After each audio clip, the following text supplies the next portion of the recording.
네, 이미 알고 계신 분들도 많을 텐데요. 설탕보다도 더 단맛을 내는 합성 감미료 사카린의 사용 범위가 연말부터는 빵, 과자, 사탕 등의 식품으로까지 확대된다고 하죠. 지난 1970년대에 발암물질이라는 논란이 일며 사용이 제한됐다가 이번에 누명을 벗게 됐다고 하는데요. 네, 설탕이든 사카린이든 안 먹을 수 있다면 간단하겠지만 단맛은 쉽게 또 거부하기가 어렵습니다. 네. 그래서 무설탕이라고 표시되어 있으면서도 적당히 단 음료들이 인기인데 이 또한 또 주의를 하셔야 한다고 하네요. 그 이유는 모은희 기자가 알려드릴 텐데요. 네.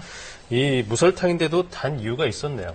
네, 무설탕을 내세우는 제품에도 바로 액상과당이 들어있다는 사실을 유념해야 하는데요. 예. 액상과당은 옥수수 가루를 인체의 흡수가 잘 되도록 분해해서 끈끈한 액체 상태로 만든 겁니다.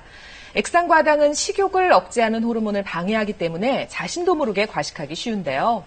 나는 꼼꼼한 소비자니까 액상과당 확인하고 먹어야지 해도 이게 함량까지는 표시가 안 돼 있거든요. 단맛에 빠지지 않도록 평소 조심해야겠습니다. 함께 보시죠. 더운 여름철 갈증을 해소하기 위해 시원한 음료수에 자꾸 손이 가게 되는데요. 요즘은 음료수 하나를 먹더라도 영양을 고려하는 깐깐한 소비자들이 많아졌습니다. 어떤 기준으로 고르시나요? 슈퍼에 가면 성분 표시 있던 뒷면에 보고 그다음에 나트륨이나 그 당류 먼저 비교부터 하고요. 100% 오렌지 주스 같은 게 왠지 다른 음료보다 몸에 좋을 것 같아서 더 자주 즐겨 먹는 편이에요. 10명 중 7명 꼴로 첨가물 여부를 생각하고 고를 만큼 눈이 높아졌는데요. 그래서인지 이른바 무첨가, 무설탕 등 건강을 표방하는 제품들이 출시되고 있습니다. 하지만 무설탕이라고 해서 안심하긴 이릅니다. 설탕이 들어가지 않아도 단맛이 강하게 느껴지기 때문인데요. 그 이유는 인공 첨가물, 액상과당 때문입니다. 저렇게 제품 뒤에 작게 표시가 돼 있죠. 액상과당은 옥수수 등의 전분을 효소로 처리해서 과당을 만들고 포도당과 혼합한 액으로 설탕보다 단맛이 강하고 음료, 빵, 과자 등의 가공식품에 감미료로 사용되고 있습니다. 콘 시럽 형태로 흔히 쓰이는 액상과당은 식품을 가공할 때 안정성이 있고 싼 값으로도 더 단맛을 내기 쉬워 많은 제품에 사용되고 있는데요. 탄산음료와 주스 외에도 우유나 요구르트 등의 유제품, 또 빵, 과자, 아이스크림, 여기에 통조림과 각종 양념 소스까지 생각지도 못한 제품들에서도 쉽게 찾아볼 수 있습니다. 성분 표시는 돼 있지만 함량은 저렇게 알 수가 없죠. 흔히 설탕을 많이 먹으면 좋지 않다고 생각하시죠? 여러 가지 당이 결합되어 있는 설탕과 달리 액상과당은 포도당과 과당으로 이미 분리가 돼 있어서 우리 몸에서 훨씬 흡수가 빠른데요. 지방을 제치고 비만과 각종 만성질환의 원인 1순위로 떠오른 당. 세계보건기구에서도 당 섭취 기준을 지난 4월부터 대폭 줄였습니다.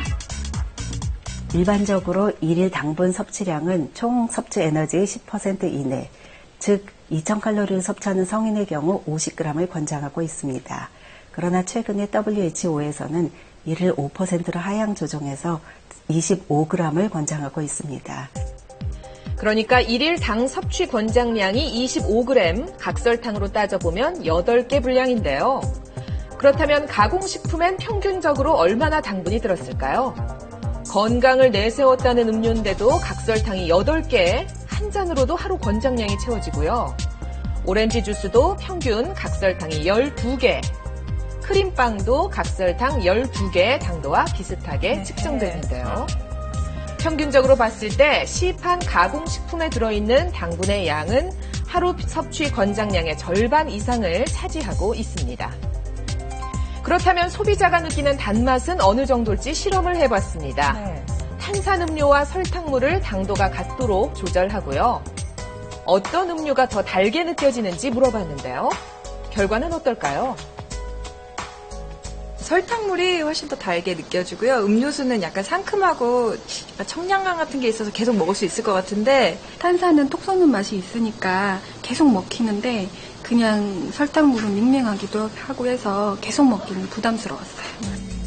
8명 중 6명이 설탕물이 더 달다고 답했는데요. 똑같은 똑같은 당도여도 액상과당에는 둔감하죠. 액상과당은 설탕과 비교했을 때 단맛이 약 1.5배 정도 더 높은 것으로 알려져 있습니다. 하지만 식품에 첨가물의 형태로 첨가되어 있을 때는 그 단맛이 상대적으로 덜 느껴질 수 있습니다. 그래서 같은 단맛을 느끼기 위해서 더 많은 액상과당을 첨가하게 되고요. 빨리 흡수되고 상대적으로 인슐린이 더 많이 분비돼서 포만감이 적게 느껴지기 때문에 더 많은 에너지를 섭취하게 되고, 그로 인해서 비만이나 고혈압, 이상지질 혈증 등이 더 악화되고 심혈관 질환의 위험성이 더 증가된다고 알려져 있습니다. 어린이들은 더욱 주의를 기울여야 합니다. 당류는 뇌에서 도파민 분비를 억제해 중독성을 일으키기 때문에 단맛에 길들여지지 않도록 해야겠죠. 액상과당이 굉장히 이렇게 액체로 되어 있지만 굉장히 점도가 높은 액체입니다. 그래서 치아 사이사이에 그런 액상과당들이 껴들어가서 충치를 더 유발시킬 수가 있습니다. 이러한 음식들은 체내에 흡수가 되고 이런 과정에서 그 보상기전이 일어나게 됩니다. 단맛을 갈망하는 어떤 메커니즘이 작용하게 되는데요. 어렸을 때 이러한 메커니즘이 작용하게 된다면은 계속해서 성인이 돼서도 단맛을 찾는 이런 갈망 현상들이 지속될 수 있습니다. 그렇다면 당분을 올바르게 섭취하는 방법은 뭘까요? 가공식품을 살 때는 무설탕에 속지 마시고 꼼꼼하게 성분 표시를 확인하세요. 평소 물이나 차를 마시는 습관이 가장 좋은데요.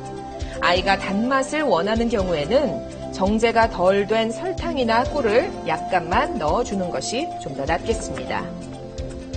과일은 적당히 먹으면 좋지만 주스로 만들면 많은 양의 당분을 한 번에 섭취할 수 있기 때문에 되도록 깎아서 직접 씹어 먹는 것이 좋습니다. 그렇군요. 비만의 주범 액상과당. 개인의 건강한 식습관도 중요하지만 소비자들이 현혹되지 않게 제조회사에서도 성분 표시를 명확히 하는 노력이 필요하겠습니다.